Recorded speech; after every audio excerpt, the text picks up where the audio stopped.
आप सभी को बहुत बहुत मेरी तरफ से धन्यवाद कि आप यहाँ आए और इस कार्यक्रम को आपके साथ साथ हमारे पूरे जनता के लोगों ने, कल्याणपुर के लोगों ने सफल बनाया। अब तो ज्वाइन किए हैं, पार्टी से मेरा मन मिला है, ज्वाइन किए हैं, आगे आगे देखते हैं। सर सवाल रहेगा कि आप कल्याणपुर की जनता के लिए अगर आप विधायक बनते हैं तो क्या क्या आप सुविधाएं लाएंगे? जैसे में कि यहाँ पे ना कोई अभी हॉस्पिटल सुविधा है। मैं आपको बताता हूँ, आपने क्वेश्चन किया कि अगर मैं विधायक बनता हूँ तो, अगर मैं नहीं भी बनता हूँ तो भी मेरा संघर्ष है और रहेगा, और अभी भी मैं करता हूँ। जहाँ उचित आवाज़ है वहाँ मैं उठाता हूँ। लेकिन बात आ जाती है कि सबसे पहले मैं कल्याणपुर की जनता से कहना चाहता हूँ कि आपको भी आवाज़ उठाना है।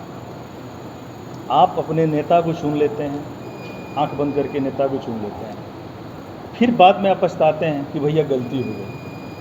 तो चुनने से पहले आपको सोचना है। आज जो कल्याणपुर में मैंने आपको मंच पे बोला भी कि हमारे कल्याणपुर विधानसभा को 2010 में निर्माण हुआ, इसके बाद 1, 2, 3 विधायक रहे, अभी तीसरा विधायक रन कर रहे हैं। इन तीनों से पूछा जाए कि भाई क्या दिया आपने कल्याणपुर को? कल्याणपुर को ना आपने हॉस्पिटल दिया, ना कल्याणपुर में आपने कोई ढंग का कॉलेज दिया, ना कल्याणपुर में आपने एक बढ़िया जो स्कूल है वो और बद से बदतर हो गया, ना एक अच्छा स्कूल दिया। हमारे जो पुलिस प्रशासन है उनको रहने के लिए थाना नहीं है। एक कल्याणपुर का रोड आपने देखा होगा, ये देखा जाए तो जैसे बिहार की राजधानी पटना है तो कल्याणपुर की राजधानी मेरा एक कल्याणपुर का मार्केट है। थोड़ा सा बारिश क्या हो जाता है, आपको पैर उठा के चलना होता है। पानी का कहीं निकास नहीं है, स्ट्रीट लाइट नहीं है। अगर किसी को रात में रुक जाना हो या फिर आते जाते कहीं किसी को बाथरूम जाना हो तो सरकार का सारा सब कुछ फेल है। कहीं आपको है सरकारी की बना हुआ कि जाकर आप टॉयलेट यूज कर पाएँ? एक बार तो चलिए कि जेंट्स कहीं भी चले जाते हैं, किसी महिला को हो तो क्या करेगी? ये चीज़ किसका जिम्मेदार है? सबसे पहले जो आप जिसको चुनते हैं आपके प्रतिनिधि का बनता है। प्रतिनिधि में कौन कौन आ गया? सबसे पहले इसका देखरेख होना चाहिए हमारे कल्याणपुर के विधायक का, क्योंकि वहीं हमारे यहाँ के मुख्यमंत्री हैं और वहीं हमारे यहाँ के प्रधानमंत्री। फिर वो जैसा चाहेंगे वैसा होगा। अब उसके नीचे आते हैं मुखियागण, फिर वार्ड समिति प्रमुख, ये सब लोग आते हैं। तो इस किसी में तालमेल नहीं है, सब लोग एक दूसरे से बिखरे हुए हैं। रीजन क्या है कि भाई वो उस जात का है, वो उस पार्टी का है, वो उस कास्ट का है। जब तक ये सब दूर नहीं होगा तब तक विकास नहीं होगा। और मेरा पहला सबसे फर्स्ट मेरा यही सोच रहेगा कि इसको मैं एक साथ लाऊं, लोगों के अंदर जागृति पैदा करूं, लोगों को जागरूक करूं, जिससे विकास हो सके। क्या लगता है कल्याणपुर में सबसे ज़्यादा शिक्षा, स्वास्थ्य सब कुछ कमी है, सबसे ज़्यादा किस क्षेत्र में विकास करना सबसे पहले? देखिए, इंसान के विकास के लिए सबसे पहला जरूरी चीज़ होता है शिक्षा।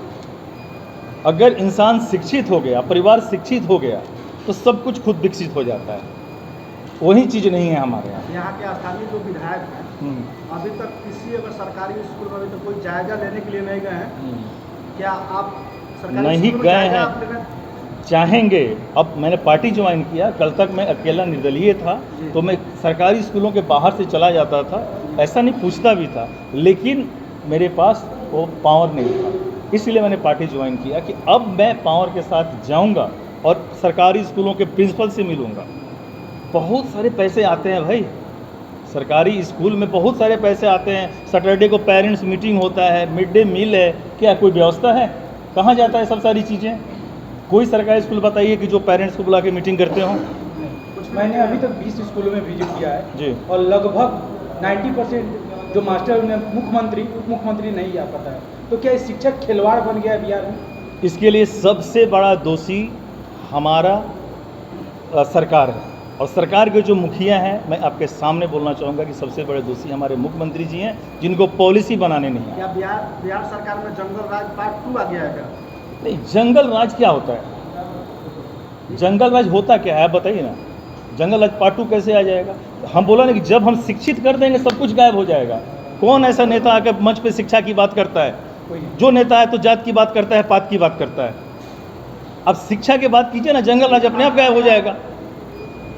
तो कोई ऐसा बात ही नहीं करता। जिसको देखिए वो सब आकर मंच पर ये समीकरण बना रहा है, वो समीकरण बना रहा है। कोई जंगल राज नहीं है। युवा बेरोजगार है, युवा परेशान है, इसीलिए उसको ये सब कर्म करना पड़ रहा है, चाहे चोरी हो, चाहे डकैती हो, चाहे गुंडागर्दी हो। क्या हम माने कि ऋतुराज पांडे अब सारे स्कूलों में विजिट करेंगे, जहाँ पर अपने पंचायत यानी कल्याणपुर क्षेत्र में सारे स्कूलों में विजिट करेंगे? मैं खुद विजिट नहीं करूंगा, हमारे साथ साथ मैंने इसी के लिए एक अपना चंपारण युवा संगठन के नाम से संगठन भी बनाया है, जिसके हमारे ये मेन कर्ता धर्ता हैं। और इनके साथ और आप लोगों के साथ मैं विजिट करूंगा, मीडिया के साथ विजिट करूंगा गवाह के रूप में कि मैं यहाँ गया, उनसे सवाल पूछा, उनका और बच्चों से भी पूछेंगे, टीचर से भी पूछेंगे और प्रिंसिपल से भी पूछेंगे। नेता से हट के आप नेता बन गए, उस पर एक सवाल है। बागेश्वर धाम धीरेन्द्र शास्त्री को पटना में प्रोग्राम था, उन्हें मना कर दिया गया है कि आप पटना के गांधी मैदान में प्रोग्राम नहीं कर सकते। तो क्या हिंदू में जो भावनाओं थी उसे छुपाया जा रहा है और बाहर कर देने का काम किया जा रहा है? नहीं, ये तो हम देखिए, मेरे हिसाब से ये कहीं ना कहीं से माना किसी को करना है, यानी प्रशासन को डर है कि हम कंट्रोल नहीं कर पा रहे हैं, प्रशासन फेलियर है। हम बोलते हैं कि बड़े बड़े लोग आते हैं, अपना भाषण देते हैं, चले जाते हैं। हाँ, उनके भाषण पर आप रोक लगा सकते हैं कि आपको इन शब्दों को नहीं बोलना है। यहाँ पर आप आइए, मंच पे आपका स्वागत है, बिहार में आपका स्वागत है, लेकिन क्या बोलना है इस पर आप, जैसे फिल्म में सेंसर होता है, आज फिल्म विदाउट सेंसर का आप रिलीज नहीं कर सकते, और रिलीज करेंगे तो आपके बहुत सारे केस हो जाते हैं। उसी ढंग से एक पब्लिक फिगर को भी सोच समझ के बोलना है, उसके लिए भी सेंसर होना चाहिए, जिससे किसी प्रकार का तनाव हमारे समाज में ना हो। तो नीतीश कुमार डर रहे हैं कि कुछ हो जाएगा क्या? प्रशासन डर रहा है, प्रशासन डर रहा है, क्योंकि प्रशासन कंट्रोल में नहीं है। प्रशासन कंट्रोल में होता तो आज हर एक दूसरे घर में दारू का निर्माण हो रहा है, किसको नहीं मालूम है? इसमें प्रशासन दोषी है, हमारा समाज दोषी है, हमारा तंत्र दोषी है और हम दोषी हैं। तो बिहार की प्रशासन फेलियर है इससे कहें? हमारे हिसाब से आज के टाइम में अच्छा फेलियर क्यों नहीं रहेगी? आपसे क्वेश्चन करना चाहते हैं, पूरे कल्याणपुर की आबादी कितनी है? कम से कम 3.25 लाख। जी, 3.25 लाख में इस कल्याणपुर में जाकर थाना में पूछिए कितने पुलिस हैं, इस थाना में जाकर पूछिए कितने पुलिस हैं और कहाँ कहाँ वो जाएंगे। उनके पास ना ढंग की गाड़ी है, ना ढंग का आपने हथियार दिया हुआ है, ना उनको बैठने का जगह है, ना उठने का जगह है। तो फेलियर तो आपने उस पूरे तंत्र को ही कर दिया है। आप व्यवस्था दीजिए ना। आपके पास मोबाइल है तब हमसे पूछ रहे हैं, मोबाइल नहीं रहता कहाँ से क्वेश्चन कीजिएगा अपने से? अच्छा सर, जो है कल्याणपुर में आपने निर्दलीय का चुनाव लड़ा था जी, और आपने वीआईपी पार्टी में क्यों ज्वाइन? मैंने बताया ना कि यहाँ पर स्ट्रगल समझते हैं, मेहनत है। वीआईपी पार्टी में आप हमारे जो नेता हैं वो मेहनत के बल पे, हमारे नेता यानी सुप्रीमो वीआईपी के सुप्रीमो हो गए, आज से मैं पार्टी ज्वाइन कर लिया हूँ, हमारे नेता हो गए। हमारे जो नेता हैं मैंने उनके विषय में जाना, समझा, और उन्होंने अपनी मेहनत के बल पे इस मुकाम को हासिल किया है। और मैंने मन से भी बोला था कि मैं भी अपने मेहनत के बल पे इस छोटे से मुकाम को हासिल किया है। तो ऋतुराज पांडे अगर आते हैं कल्याणपुर के विधायक बन के, तो कल्याणपुर का हॉस्पिटल, जो पुलिस स्टेशन और रोड और स्कूल क्या सही हो जाएगा? अगर ऋतुराज पांडे विधायक बनकर आते हैं तो कल्याणपुर का नाम बिहार सहित पूरे भारत में होगा। और मैं दावे के साथ कहता हूं कि भाईचारा, जात पात, शिक्षा, हॉस्पिटल, रोड, इसकी तुलना केरल के, जो सबसे शिक्षित राज्य माना जाता है, केरल के किसी भी विधानसभा से किया जाएगा। और हम नहीं बोलेंगे, आने वाले समय के मुख्यमंत्री बोलेंगे और प्रधानमंत्री भी बोल सकते हैं। ऐसा कुछ भी असंभव नहीं है। नियत और नियति और दृष्टि आपका सही होना चाहिए। बहुत बहुत धन्यवाद सर आपका। चलिए।